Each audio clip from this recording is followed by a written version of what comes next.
আমি অনলাইন থেকে কিনেনাও.com থেকে একটি পার্সেল অর্ডার করেছিলাম। এটা হচ্ছে একটা সেলফি স্টিক। তো এটা এখন আমি হাতে পেয়েছি কিছুক্ষণ আগে। তো এটা এখন আনবক্সিং করে আমি তোমাদেরকে একটু দেখাবো যে আসলে সেলফি স্টিকটি কতখানি ভালো হয়েছে বা বাস্তবে যেমনটা দেখেছিলাম আসলে তেমনটা কিনা। তো চলো তাহলে আমরা এখন খুলে দেখি।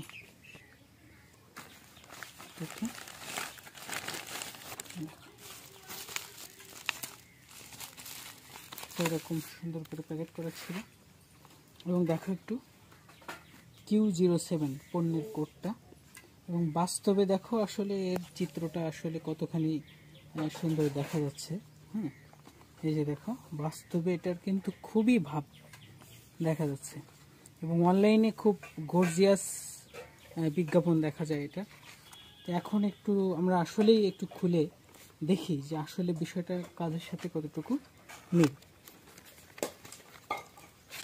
তো দেখো শুরুতে এই যে এটা মনে হয় যে চার্জিং যে লাইটটা থাকে সেলফি স্টিকের সাথে সেটা চার্জিং কেবল।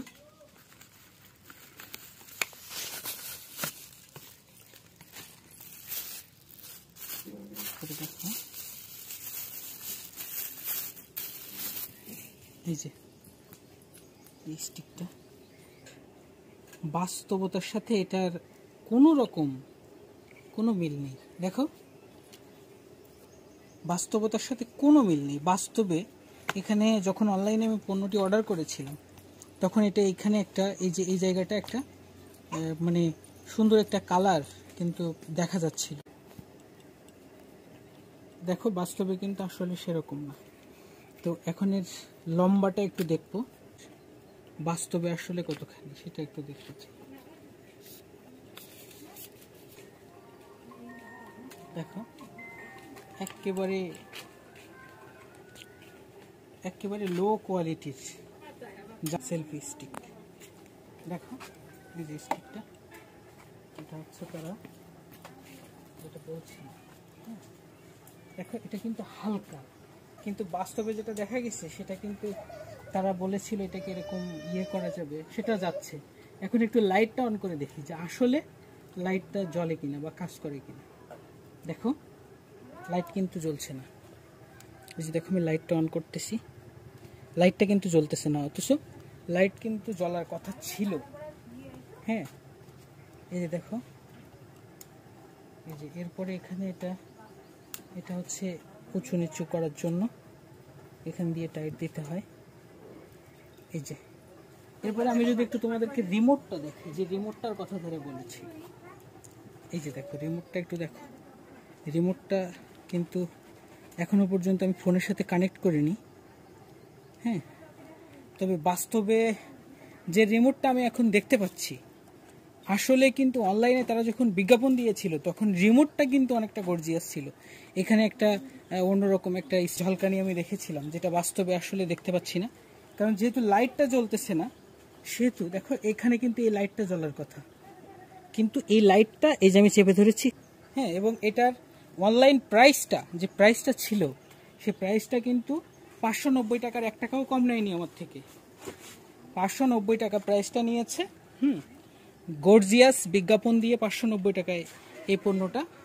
আমি তাদেরকে বলেছিলাম যে একটু কম নেওয়া যায় কিনা, তারা বললো একদম কম হবে না, ফিক্সড প্রাইস। তো আমি ফিক্সড প্রাইসে নিলাম, আবার 120 টাকা কুরিয়ার চার্জ। হ্যাঁ এই যে দেখো টোটাল এখানে টোটাল ক্যাশ 710 টাকা, এই যে 710 টাকা। হ্যাঁ 590 টাকা প্রোডাক্টের দাম আর 120 টাকা হচ্ছে কুরিয়ার চার্জ। এই 720 টাকা দিয়ে আমি নিয়েছি। তা আমি তোমাদেরকে যেটা বলতে চাচ্ছি সেটা হচ্ছে এটা কিন্তু যদি আমি এইভাবে করে ধরি তাহলে একেবারে আমার এই মাজা পর্যন্ত আসতেছে। হ্যাঁ আমার মাজা পর্যন্ত আসতে হোক। আমি সর্বোপরি তোমাদেরকে যে বিষয়টা বোঝাতে চাচ্ছি বা বলতে চাচ্ছি সেটা হচ্ছে এই পণ্যটা কিনে আমি আমার লাইফে চতুর্থবারের মতো অনলাইন থেকে পণ্য কিনে ঠকলাম। যদি আমি বাস্তবে সরাসরি কোনো জায়গা থেকে নিতাম, কোনো মার্কেট থেকে বা কোনো দোকান থেকে, তাহলে হয়তো এই পণ্যটা আমি কিন্তু 200 থেকে 300 টাকায় নিতে পারতাম, যেটা আমি পুরো অনলাইনে মানে জাঁকজমকপূর্ণ বিজ্ঞাপন দেখে 590 টাকা নিয়েছি, অর্থাৎ টোটাল সব মিলিয়ে 710 টাকা। তোমরা অনলাইনে চাকচিক্যভাবে বিজ্ঞাপন দেখে কোনো পণ্য কিনবে না, কিনে আমার মতো এরকমভাবে ঠকবে না, ঠিক আছে?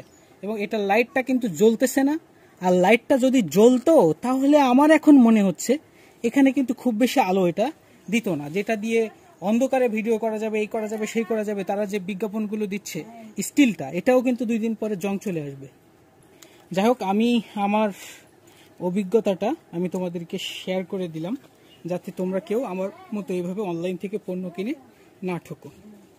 তো তোমাদের যদি কারোর এরকম কোনো অভিজ্ঞতা থেকে থাকে অনলাইন থেকে পণ্য কিনে ঠকার, তাহলে অবশ্যই আমাকে তোমরা কমেন্ট করে জানিও।